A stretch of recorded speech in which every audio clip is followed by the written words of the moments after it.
Marsau Scott always presented himself as the strong, silent type. On the surface, he looked like the traditional family man, a husband, a father, a businessman. But behind closed doors, the reality was far different. For years, LaTisha Scott stood by his side. She defended him publicly, supported him through every accusation, and held their family together. But now everything has changed. LaTisha has filed for divorce, and the papers reveal everything she's been through. The truth is finally out, and it's even deeper than many expected. For a long time, LaTisha ignored the warning signs. She believed in her marriage. She believed in the man she married. Even when people whispered about Marsau's loyalty, LaTisha chose to trust him.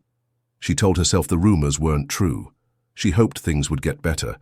And most importantly, she didn't want to give up on her family. But all that love and patience came at a cost. Marsau would often say he didn't do anything wrong to deserve a divorce.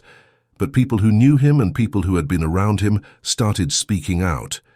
They said he cheated openly, like it was nothing. One person even said, "Dude, shut up. You act like we haven't been places where you did whatever you wanted. If anything, don't say nothing.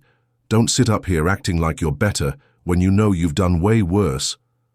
LaTisha was never one to go public with her pain. She always tried to keep the peace, to smile through the struggles, but now her silence has ended. The divorce documents and the events leading up to them have shown that the cracks in their relationship were not new. They had been there from the start. From the beginning of their marriage, Marsau believed in traditional roles. He wanted to be in charge of everything. He expected LaTisha to stay home, take care of the children, and not ask too many questions. In the early days, LaTisha accepted that role. But as time passed, she grew. She wanted more. She went back to school, started her own business, and followed her dreams. But instead of support, she was met with resistance. Marsau would make comments that hurt her deeply. He made her feel like her ambition was a problem, not something to be proud of. He mocked her for trying to be independent. And yet, LaTisha stayed. She kept trying to make the marriage work, even when her heart was breaking. Over the years, rumors of Marsau's cheating started to grow louder. There were late-night phone calls, suspicious business trips, and strange social media behavior. People started to notice. Even other cast members on Love and Marriage. Huntsville began questioning his loyalty.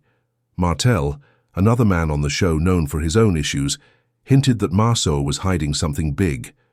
But still, LaTisha stayed, loyal. She asked Marsau about the rumors many times, but he would either laugh them off or make her feel guilty for even asking. He turned the blame on her. He made her feel like she was being unreasonable. But deep down, LaTisha knew something wasn't right, and the more people whispered, the more obvious it became that she wasn't imagining things. Some of the cast members believed LaTisha knew the truth already, but didn't want the world to know. One person said, "A lot of times Tisha hears things about Marsau she probably already knows. She just doesn't want you to know because the more people know, the more she might have to do something about it." Despite everything, LaTisha tried to keep her family together, but the secrets became too much. Marsau was not just making mistakes, he was living a whole other life. There were hotel bookings in cities they had traveled to before, inside jokes, with women she didn't know, and private messages that didn't make sense. The man who claimed to love her had been lying for years. LaTisha's breaking point didn't come overnight. It built slowly,